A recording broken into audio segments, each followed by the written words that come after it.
This event should support North Macedonia in its struggle against Russian propaganda and connect people, organizations and Democrats. Here we are in North Macedonia, where you have Macedonians, Albanians, Bulgarians, Turks, a lot of multicultural community, and I think we can help in trying to get people to bring people together and get people to talk to each other across those divides, but in a non-polarizing way. It is my great honor to welcome you to the international conference Defending Democracy and Human Rights in the Face of War, Nationalism and Authoritarianism. Es war selten drängender als heute, sich mit den Themen Demokratie, Medien und Menschenrechte zu beschäftigen. Ich wünsche Ihnen allen einen gelungenen Austausch und viel Erfolg in den nächsten Stunden und dann vor allem auch bei der Umsetzung der gewonnenen Erkenntnisse. Herzliche Grüße aus Düsseldorf. Defending democracy and human rights is a core principle of the European idea.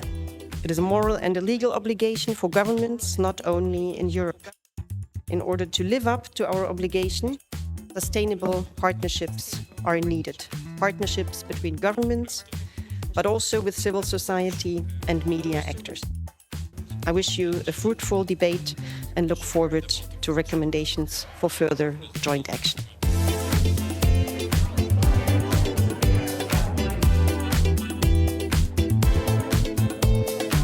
We had 4 panels under different topics where experts from the country, from the region and from abroad, even from the United States, participated. They made statements and they discussed with each other.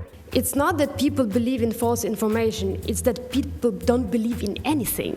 If you want to mobilize people who are not with you, you need to go on the level of emotions and of the values with them. Journalism is not about truth.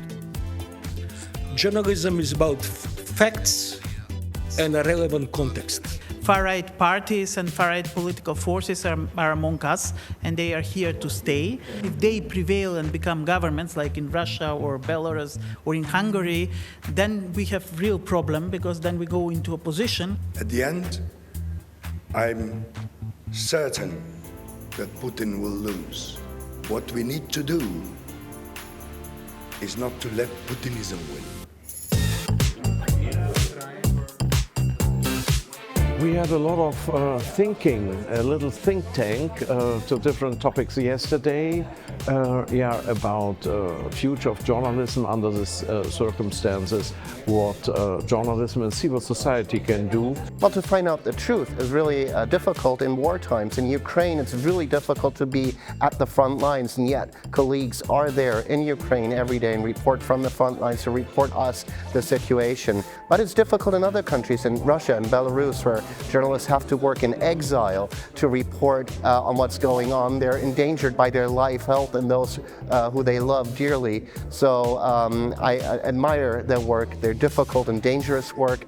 And yes, journalism is under siege by autocrats and dictators worldwide.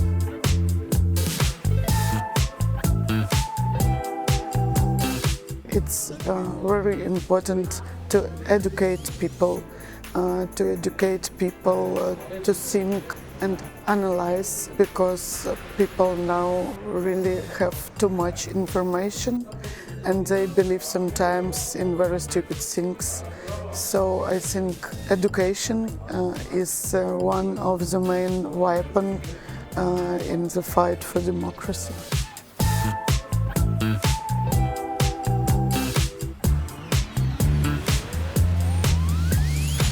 Democracy works today in a way that's polarizing people, that is spreading hate and false information. And we have a big job to do to make sure that our democracy is healthy and safe and it doesn't rot away. But none of us can do it on our own.